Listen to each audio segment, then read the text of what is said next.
Hare Krishna. Success by building proper relationships. Like two types of literatures are there on success. So there are huge amount of literature on how to achieve success, and it has been written throughout the existence.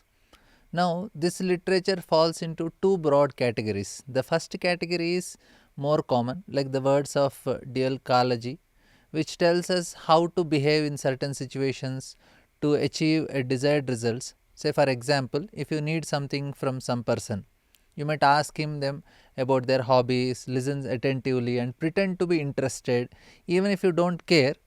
So in this way you gain their trust and can later get what you want. Now most of this literature is about some simple recipes like do this, get this. Now it does not dive deeper into principles because it's more on superficial methods.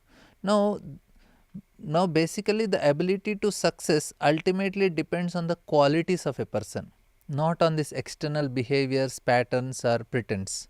Like Abraham Lincoln, he says that you can fool all the people for some time and some people for all the time, but cannot fool all the people all the time. So in other words, we can deceive some people to achieve something using external methods, but if you are not genuine or internally aligned, it will eventually show off. And if we are not taking about it's not about superficial relationships, so such methods may work for some time, but to succeed, to in a deeper relationship, we must transform our qualities, because real success is based on cultivating certain qualities. So if we observe closely, we can see that every person has innate concept of values and qualities. Say for example, the quality of justice, like small children, they come together and say, no, that's not fair. Now how do they know what is fairness? No one has taught them, but this shows that the quality like honesty, dignity, justice and value of self improvement are inherent in the deep essence of every person. So now these qualities, how to develop them and how they form the foundation of success. So rather than relying on external behavior stereotype, we have to see, these laws of success are there. There is a story of a farmer who had a goose, and he was nicely taking care of it. One day suddenly it gave a golden egg. The farmer was very amazed. He examined the egg and found it was pure gold. He was delighted. So every day the goose laid one golden egg. So eventually the farmer thought it would be better to just kill the goose and take all the golden eggs at once. So he killed the goose, but when he cut it open, he found no golden eggs. The golden egg represents the success we strive for, while the goose represents our ability to produce success. Now, the moral of this fable is that in order to succeed, we must maintain a balance between our desire for the results of our efforts, that is golden eggs, and our ability to achieve those results, that is the goose. So a person should care for the goose, that means their ability to bring success, while also remembering to focus on the results. Say if a person only focuses on golden eggs, neglecting the goals, they will eventually destroy their own ability to succeed. Now similarly, if a person only cares about the goose and ignore the results, then also there is no success. Like some people, they constantly learn new things but never apply. Say for example, they try to memorize the schedule of metro trains. Now to improve their memory, even though there is no need of such a memory in our daily life, or say somebody who is running for many hours so that he want to extend his life. So but the end of spending all the time of running, what he will get, he will extend his life for 10 more years. But what he did all the time, he just ran. He simply spent the 10 years in running around. So with no meaningful results. Now to achieve success, there must be a balance. Like say a person went to Himalayas and he performed a great meditation some 15-20 years, and after that he came to a village and then he said, I can walk on the river now. So he started walking. He went on and went other side, this side he came, and then there was great Gautam Buddha. He said, Arey, 15-20 years you have spent and you have earned 5 rupees. If I have 5 rupees to this boatman, I could have easily got that, I could have crossed the river. So he went there to achieve this thing. That means there should a balance, what I am achieving by doing this. So a sense of proportion between the results we want to achieve and the ability to bring those results. So in all our activities we must find this middle ground. So the ability to find this balance is a quality of mode of goodness, as Krishna teaches in Bhagavad Gita. He says that we should not oversleep or undersleep. Yuktahar viharasya yukta cheshtasya karmasu yukta swapnavabhodasya yogo bhavati diggaha. So we overeat, undereat, oversleep, undersleep, all these things are actually detrimental. So this principle applies to every area of our life. This law is very simple, but people violate it all the time. We often see, say for example, people in their pursuit of results push themselves too hard, neglecting their own well-being. They say we must work, we must serve, we must fulfill our mission. So now by doing so, they neglect their health and well-being. Well, they may see short-term results, eventually their bodies break down. They lose everything, and this is actually what we see. So many people have some chronic illness, and this is because they abuse their body. So another example is, we know that 99.9% of the money people spend on medicine is spent when they are already sick. Only 0.1% is spent on prevention of the diseases. So this is similar to the old Russian proverb which says, until the thunder strikes, a man does not cross himself. Now we must understand that relationship, another thing is the success is in relationships, and relationship with others are the most valuable resources for success. The relationship we build with others are key to our success and the success of others also. Now we should view people as our greatest wealth, the very thing that can bring success to ourselves and to society as a whole. But it is here that the balance is most often violated. Say, how often we forget that the people around us, the people we live with us, are our greatest treasure. We forget how valuable they are and how special their association is. We can camp around and we can do so many activities, but we should develop the most important thing in relationship with trust. Trust in our relationship with others, it is compared to an account of bank. So we can increase this account with our good actions towards others, and we can remove some bad deeds from it as well also. So if we want to rely on someone or expect something from them, we need to ensure that we have certain credit of trust in them. Say, like, in other words, we need to constantly maintain this emotional account. Say I have invested on that person, I have done so much for him, so sometime if I give some correction or done something, so he will not mind. So this emotional account balance is very important, account of trust, especially with people we are close to. Most often it is in close relationship that people forget about this trust account that connects them to others.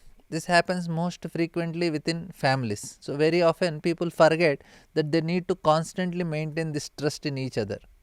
They violate these principles regularly. First of all, we must learn this fundamental law of human relationships.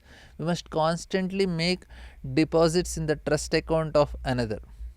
And what should guide us in doing this? We must be guided by one main law, the law of love. This law suggests that in order to love and the relationship that connect us to other to be real and strong, they must be disinterested. That means we should have some level of detachment, that I don't expect from that person, but I just want to give him, I want to serve him. The love that connects us, which ultimately guarantees our success in our relationship with other person. And it should be completely selfless. That is the most important. I just want that person to be happy and I want to give him. So we must not view other person as an object to exploit. So in our minds there should not be no thought like that. I want to, like, there should not be desire to get any golden egg from that person, and everything else does not matter only. I just want to get it. This type of mentality should not be there. I will do anything just to help him, not to get the golden egg from that person. I want to. So the love or relationship that connects us with another person must be disinterested. That means selflessness. Now there are few things that many people know about it. We'll just try to revise. Now there are some few things that increase our credit or trust in the relationship with other person or strengthen our bonds.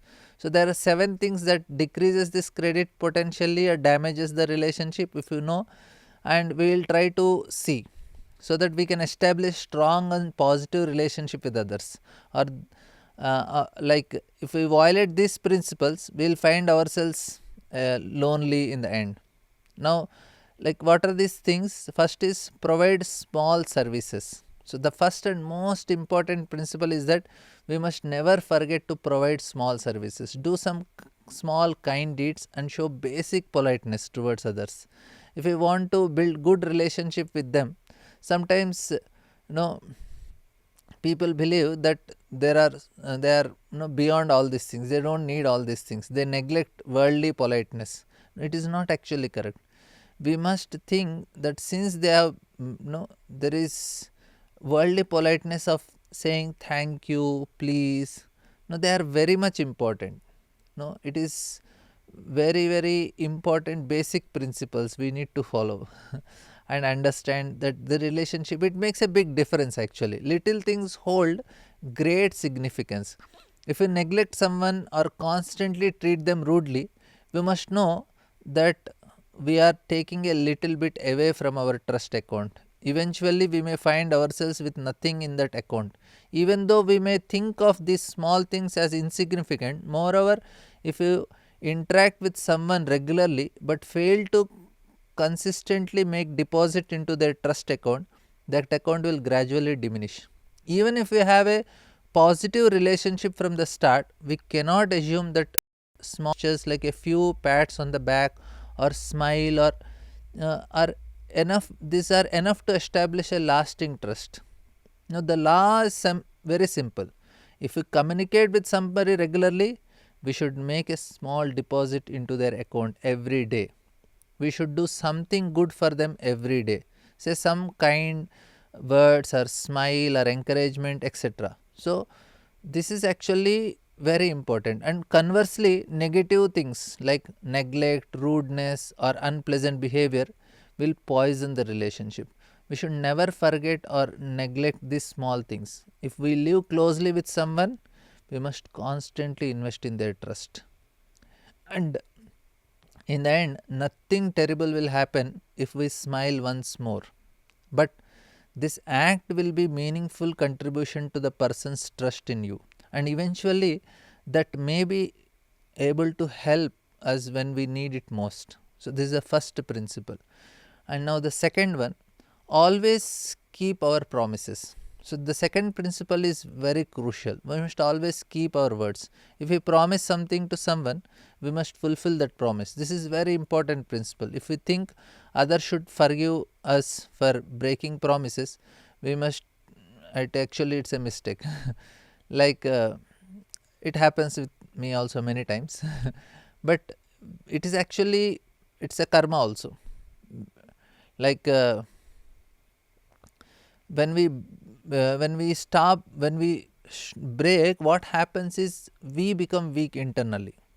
Our buddhi gets confused. Buddhi is like intelligence, we can say, little part, conscious mind. It get confused because I said something, I did not do it. So it becomes weaker and weaker. But when we keep promises, now our buddhi becomes stronger. And we have to develop this very much and help ourselves to grow in these directions. So this will help our relationship become stronger. And when we give our word, we must uphold it at all cost. Breaking our words severely undermines trust. So if we break a promise once, then twice, then the third time the other person will simply stop believing us. So they will think this person is just a talker. they don't mean anything, they say. So either don't promise anything if we cannot keep our words, or always make sure we keep our promises. So this is the second thing. And the third thing is justify the expectations of others. So third point is about justifying the expectations of others. If we promise something, we imply certain expectations, even if we don't express them directly. Say for example, if I am the in charge of some place, so others naturally expect certain things from me. Either I must explicitly tell them that don't expect such things from me because I don't have these qualities, or I must try to meet their expectations. So this is very important, because I have in relationships deteriorates because someone expected more from another person, then that person could not deliver. Sometimes the person don't even promise anything explicitly, but their behavior gave the impressions that they could meet these expectations. So when the person failed to meet the result, then relationship it became soured. So if we have close relationship with others, try to understand their expectations and either meet their expectations or inform them of what they should realistically expect from us. So this is very important.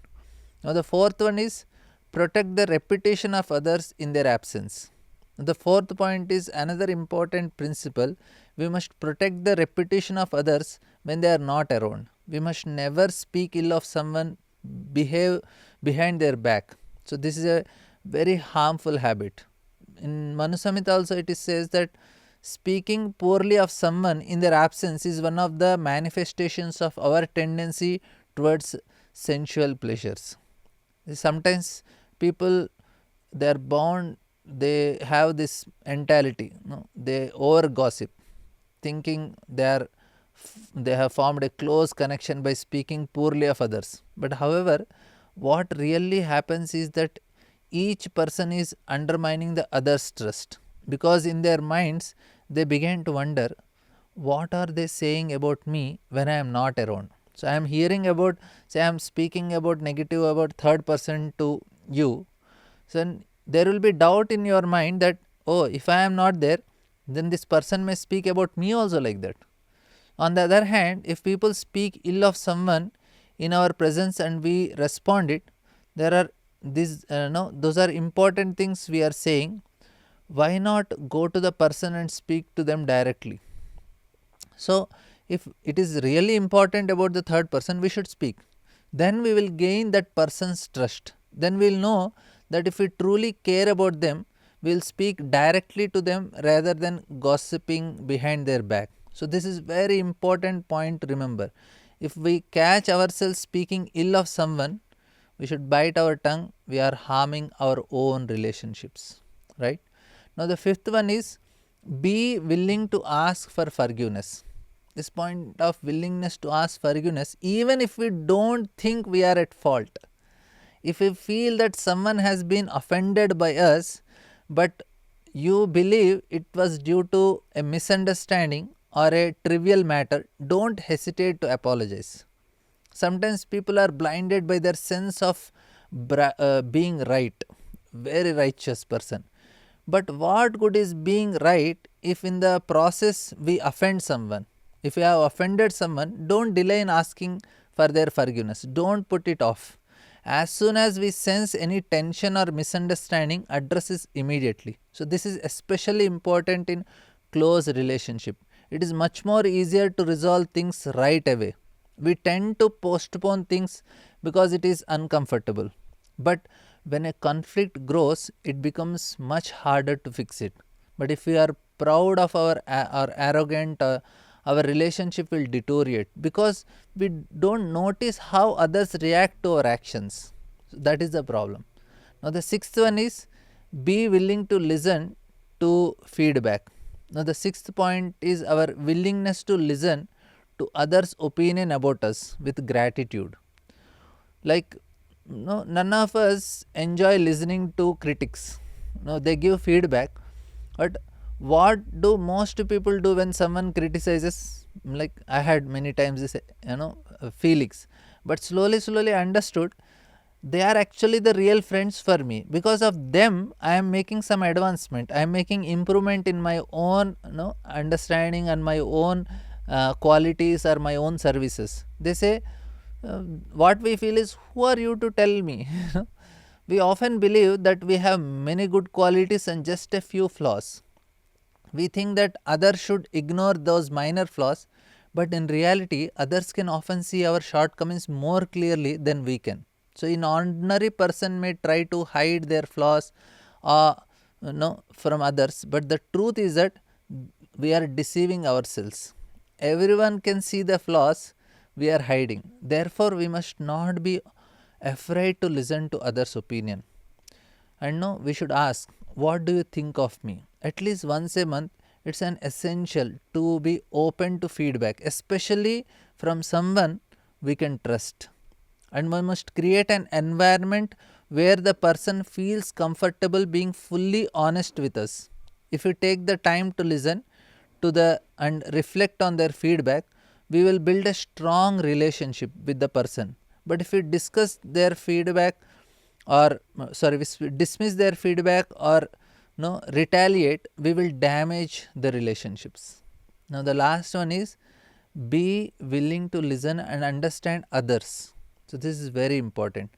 Now is the willingness to listen to and understand other person. We must be ready to listen and make an effort to understand what they are trying to convey. So we often complain, they don't understand me, right? Same thing others also feel about us. They feel that we don't understand them. But before we ask others to understand us, we should ask ourselves, am I really trying to understand them first? If we make an effort to understand the other person, then we will be more likely to understand, then it is likely that they will understand us. So until we truly listen to them, they will never fully understand our perspective. So these are the 7 principles key to maintain healthy relationships. They are outlined in the Vaishnava literature, and especially the last 2, the ability to open our heart to others and the ability to learn feedback, are very, very crucial. So these are actually the qualities of a Madhyam Adhikari, we call. So the goal is idealistic, aiming to help everyone reach the level of a Madhyam Adhikari is a very advanced stage, if person able to follow such standards. So these are very, very helpful for developing a very good relationship. So I am trying to follow, you all can follow and get benefit from it. Thank you very much. Hare Krishna.